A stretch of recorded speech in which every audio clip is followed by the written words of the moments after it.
The 17 News at Sunrise podcast is brought to you by Clinica Sierra Vista.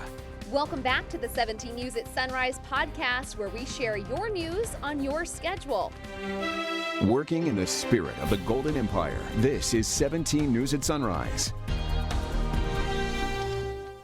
And good morning, Kern County, and happy Monday. And we do begin with our coverage of the Sierra Snowmelt, which continues to be a threat to us here in Kern County. Over the weekend, we saw an example, though, of how dangerous those raging waters can be after a 27-year-old man was found dead in the Kern River. Search and rescue crews first got word that the man had gone missing in the river near Keysville Road yesterday morning. They found his body in the water in the by the Sandy Flat campground. That's about 4 miles from where he originally went missing. And this morning, Isabella Lake's water level is on its way up after those hot temperatures that we saw over the weekend. Right now, the lake is at 88% capacity. We have not seen the lake that full in 18 years. And more water continues to flow in. That is all according to reports from the U.S. Army Corps of Engineers. And while there is still some snow in our mountains, it is quickly melting away. Only 10% of the Sierras are covered in snow as of right now. That's according to reports from the National Weather Service. About a month ago, it was nearly 30%. Turning to your 17 follow-up file, and a teenage boy has been arrested in connection to the killing of another teenage boy. It all happened back in May on Camino La Jolla in Lamont. That's where 17-year-old Lionel Gonzalez was shot and killed. Over the weekend, the sheriff's office announced someone had been arrested. He's been booked in juvenile hall on murder charges. Meantime, deputies in Lamont are trying to figure out what led up to another deadly shooting over the weekend. It happened on Friday just before midnight on Weed Patch Highway, just south of the city. The victim was taken to a hospital where he later died. The investigation continues. Well, it will cost you a little less than last year to host a July 4th cookout. According to the American Farm Bureau Federation, the average price for a cookout is down about 3% from a record high last year, but it is still the second highest on record. 17's Anna Wernicke has more. This year's Independence Day celebrations are costing Americans less.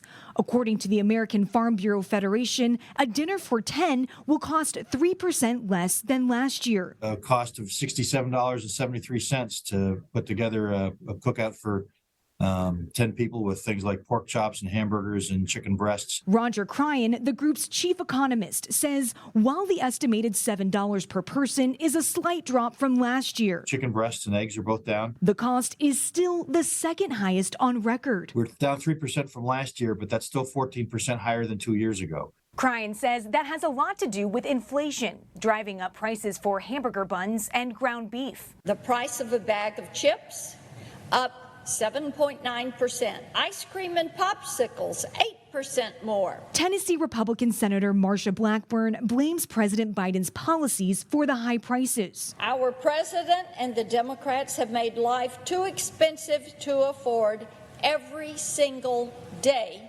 of the year. But President Biden says his policies to fight inflation are working. Today, inflation is less than half of what it was a year ago. The president says the war in Ukraine is largely to blame for any price jump. And he says his administration will keep working to bring relief to Americans and their wallets. Bringing down inflation remains one of my top priorities. In Washington, I'm Anna Wernicke. We have some breaking news coming into our newsroom this morning in Cruz. They're working to put out a big open field fire in North Bakersfield. And you can see the flames forming just a big, thick cloud of smoke. This is near Granite Road. More than 20 emergency units are on scene. It appeared they started to get the upper hand about an hour ago.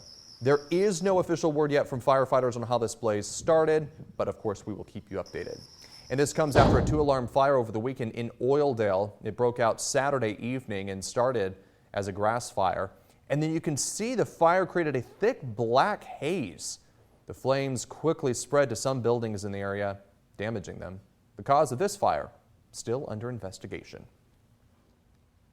Millions of Americans are preparing to spend the 4th of July holiday with family and friends after a record-breaking travel weekend. Air travel expected to be at or near capacity later this week as holiday travelers begin their journey home. NBC's Bree Jackson is in Washington this morning with the very latest. Millions of travelers are hitting the airports over the July 4th holiday. The TSA screening more than 2.8 million passengers on Friday alone. The high volume comes after a rough week of cancellations and delays. Most passengers understand that no one can control the weather, but anything that's under the control of the airlines and anything that we can do on the FAA side, we need to continue pushing to make sure that there's the smoothest possible experience for air passengers everywhere. Transportation Secretary Pete Buttigieg says the Biden administration is working to help reduce travel troubles. Even as we're holding the airlines accountable on customer service, we're also partnering with them at the operational level to solve those tactical problems that can come up hour by hour when you have a thunderstorm, a staffing issue, or anything else. Airports nationwide ramped up staffing and are taking measures to prepare for this holiday's rush, including at Chicago's 2 airports. We're still certainly up from the pre-pandemic times. AAA says despite passengers paying 40 to 50% more for flights, bookings are not slowing down. We also know people are looking to take more generational trips with families, take some of those larger trips that maybe they had to put off. So, across the board, it's a good sign, certainly, that travel is coming back. The summer travel season is off to a busy start.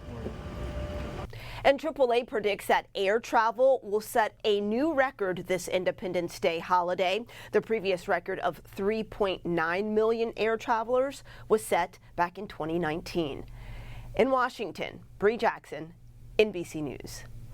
The 17 News at Sunrise podcast is a production of KGET and Nexstar Media Group.